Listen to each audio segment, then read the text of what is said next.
और कौन वैज्ञानिक कहता है, कौन डॉक्टर कहने को तैयार होगा कि ऐसे रोगी हो, ऐसे मरीज हो और निराजल व्रत रहे। इस मंच से ये घोषणा है कि आने वाले समय में ये जो महिलाओं का जुतिया व्रत है ये अपने आप समाप्त हो जाएगा और होना चालू हो गया। अभी तो मैं ही कितना अपवाद को समाप्त कर दिया, जैसे कई जिला मिलेगा। बहुत से महिलाएं जुतिया बंद कर दी, तो तमाम आडंबर तो बंद हो चुका है, लेकिन कहने का मतलब कि गणेश जी का बड़ा परम भक्त था, गणेश जी के अलावा कुछ वो जानता ही नहीं था। वो कहता था कि सब कुछ गणेश जी है। वहां की बात थोड़ा सा बताएंगे।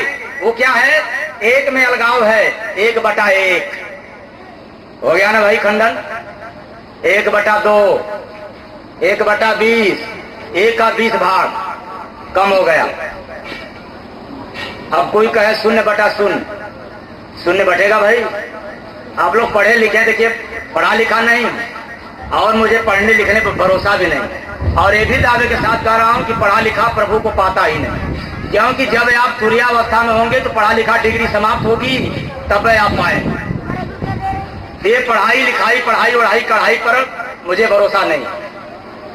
ये तो संसार का काम करने के लिए, पेट का काम करने के लिए है, जनता का काम करने के लिए, आत्मा का काम करने के लिए नहीं है। आत्मा का काम तो यह शरीर में है, जिसमें कोई अपवाद न, जहां कोई बटने वाला नहीं। तो ये बेहद सुंदर है। ऐसी सुंदरता के लिए गीता भी लिख रखी कि एको ब्रह्म द्वितीयो नासय। तो फिर बताइए, जो रामचरितमानस का करके घुटना टेक दिया, जो पुस्तक में नहीं मिलता है, तो फिर आप पुस्तकों में उलझ गया और कहते हैं लिखा तो है। तो आप जैसा खोजने वाले ना, एक झेंगुर भी बेचारा था। कौन था? झेंगुर। झेंगुर जानते होंगे ना आप लोग। गीता पुराण बाइबिल मंदिर मस्जिद तीर्थ में खूब ढूंढ रहा है, लेकिन नहीं मिला। लगा पन्ना पलटने, नहीं मिला। तो सोचा कि लगता है कि हमारे दादा परदादा के जमाने से चला आ रहा है रामचरितमानस, ये लाल कपड़े में बड़ा पुराना लग रहा है और मोटा है, ये बांध करके रखा है, हो न हो भगवान इसी में मिलेंगे।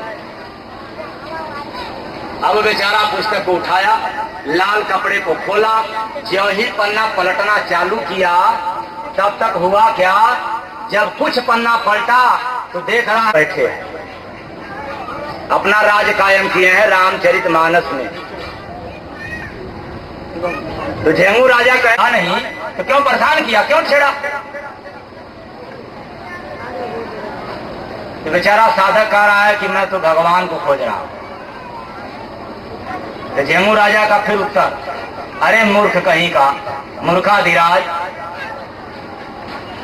मैंने भगवान को पाने के लिए कितनी रामायण चाट डाला लेकिन नहीं मिला। अरे बेवकूफ कहीं का, तू रामायण में मुझे आया है छेड़खानी करने के लिए?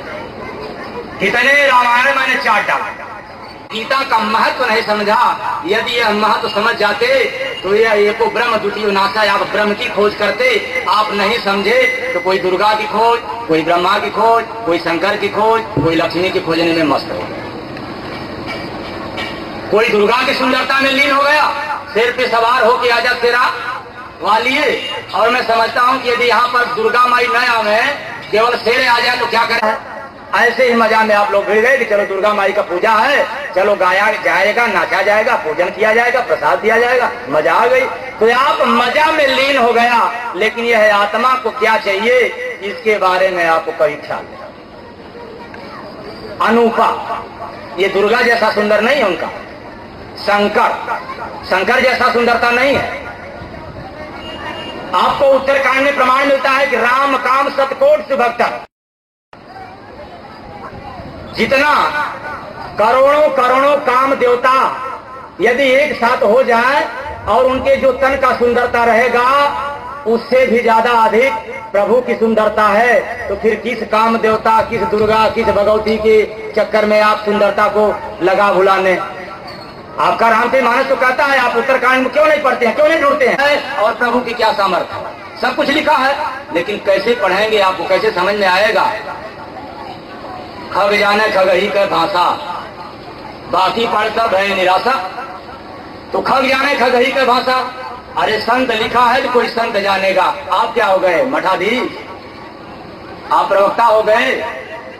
अच्छा, आप लोभी हो गए कि भाई चलो अगर राम कथा सुनाया जाएगा तो कम से कम महात्मा तो कहलाएंगे ना। इससे अच्छा क्या है? अपना जन्म तो गवाता है, अपने वंश का लेकर के जाता है। ऐसे चेतन प्राणियों, ये मैं नहीं कहता हूं कि आप रामचरितमानस न पढ़ें, प्रतिदिन पढ़ें, लेकिन संतों के सानिध्य में। ये मैं नहीं कहता हूं कि आप गीता न पढ़ें, लेकिन कोई महात्मा के सानिध्य में। आपका मैं कोई निवेदित होता कि पूजा बंद कराने का नहीं आया हूं, आप पूजा करें, लेकिन आत्मा के बारे में सोचें कि आत्मा को पूजा नहीं, आत्मा को रबड़ी मलाई चाहता।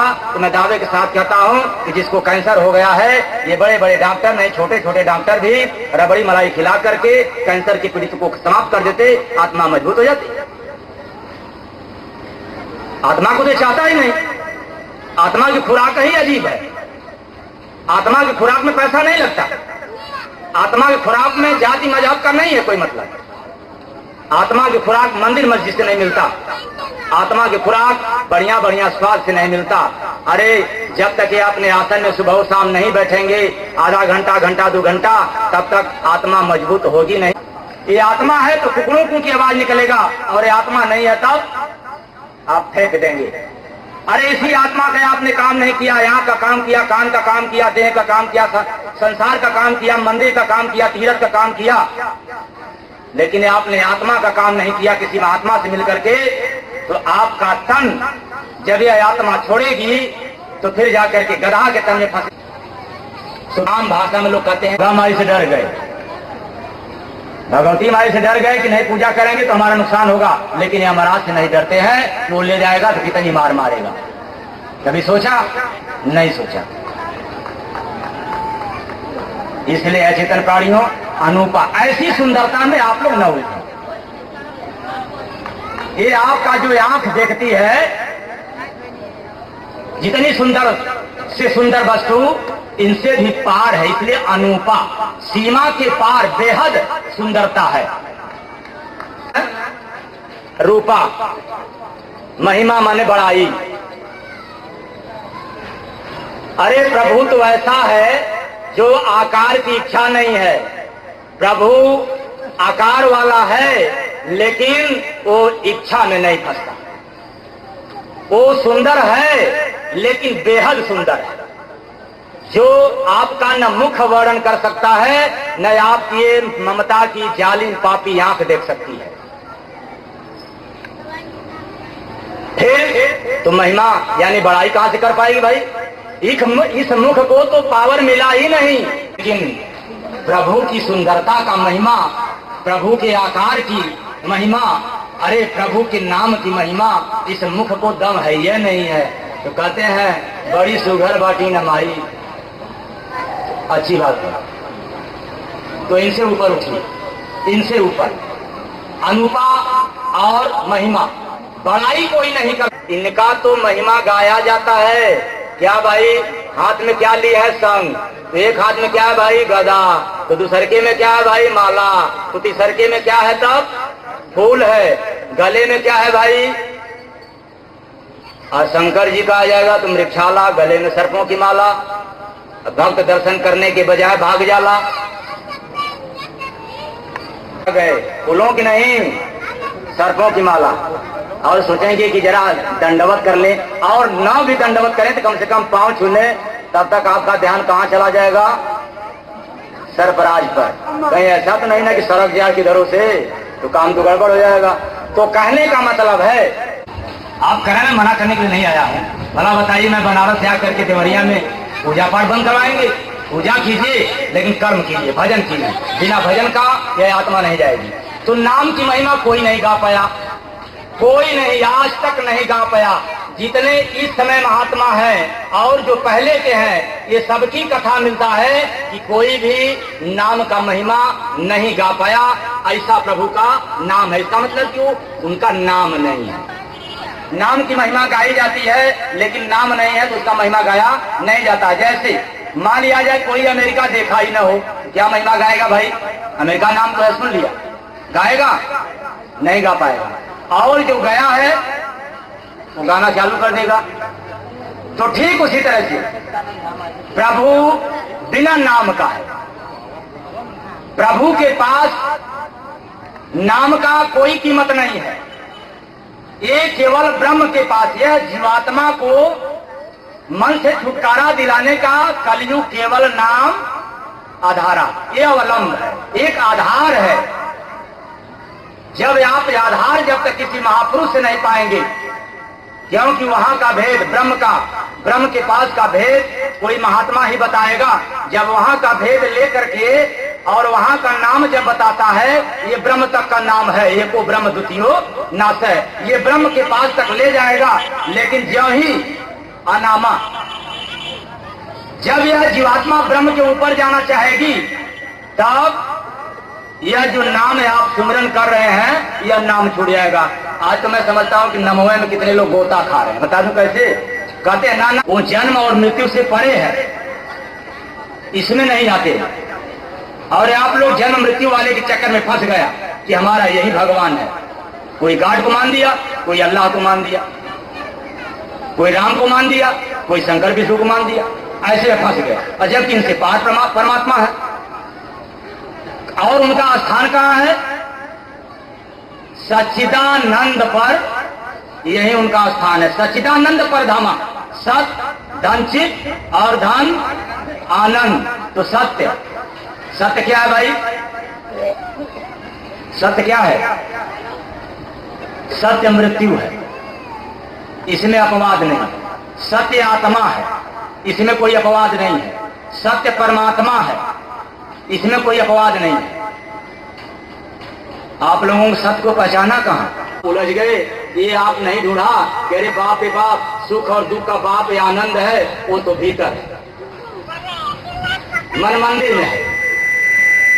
इस मंदिर का जो एक कारीगर है, इस मंदिर का जो एक मूर्तिकार है, इस मंदिर का जो एक मालिक है, वो आपने भीतर दे रखा है कि देखो ये मैं तुम्हें जो सुंदर मंदिर बना करके दिया हूँ, इसको साफ पाक रखना, मैं मांस मदिरा का सेवन मत करना, चुगलाई मत करना। तो तेरे भीतर मैं आनंद सत्ता दिया हूँ। तुम अपने भीतर जब जाओगे तो तुम्हें आनंद ही आनंद मिलेगा। जहाँ आनंद वहाँ दुख सुख माने कुछ नहीं। ऐसा है परमात्मा का धाम। वो रहता है आपके हृदय में, लेकिन आप ढूंढते कहाँ हैं? अब आप जाने कि मैं कितनी बार बताऊं। सच्चिदानंद स्वरूपा, सच्चिदानंद का मैंने बता दिया कि सत्य चित और आनंद। अब आ गई स्वरूपा का मतलब अपनी आकृति। परमात्मा के पास जो आकार है वो स्वयं का आकार है, खुद का है, किसी और का नहीं। अरे दुर्गा माता के पास अपनी आकार नहीं है, वो किसी मूर्तिकार का है। शंकर के पास का जो स्वयं का आकार नहीं है, वो तो किसी कलाकार का है। लेकिन जो प्रभु का आकार है वह स्वरूपा है, वो अपनी आकार। जो पुलिस विभाग में कार्यरत हैं, दोनों तरफ से आप लोगों की सेवा कर रहे हैं। एक पुलिस की वर्दी पहन करके और दूसरा आध्यात्म तरफ से, यानी लौकिक और पारलौकिक दोनों तरह से। और मैं तो यही कहूंगा कि यदि ऐसा व्यक्ति लौकिक और पारलौकिक दोनों तरह से सेवा करे तो मेरे न चाहने पर भी मालिक अपने आप तरक्की करे। किसी के चाहने ना चाहने से कोई, यानी चाहत इसमें है ही नहीं। तो पहले अच्छा रोग के बारे में सुन ले। ये बड़े काम की है, बड़े काम की है। और क्या क्या काम करेगा विचार कीजिएगा।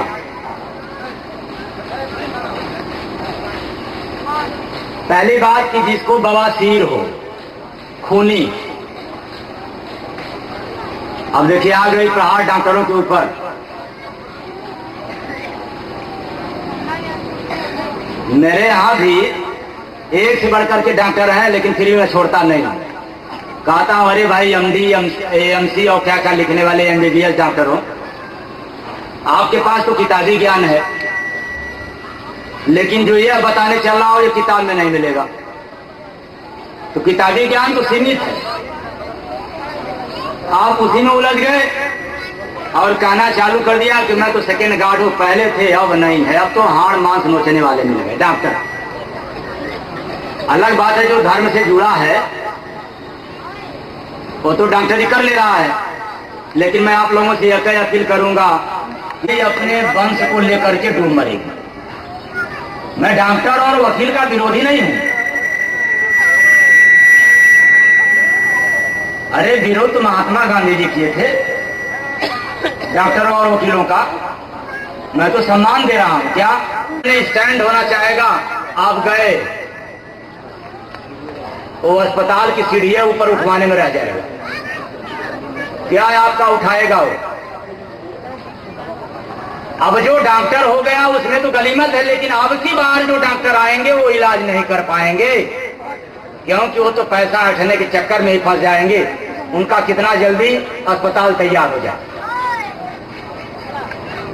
और वकील बड़े लफड़े वाले होते हैं, ये जाएंगे तो फिर ऐसे नहीं रहेगा। क्या हो जाएगा? झगड़ा।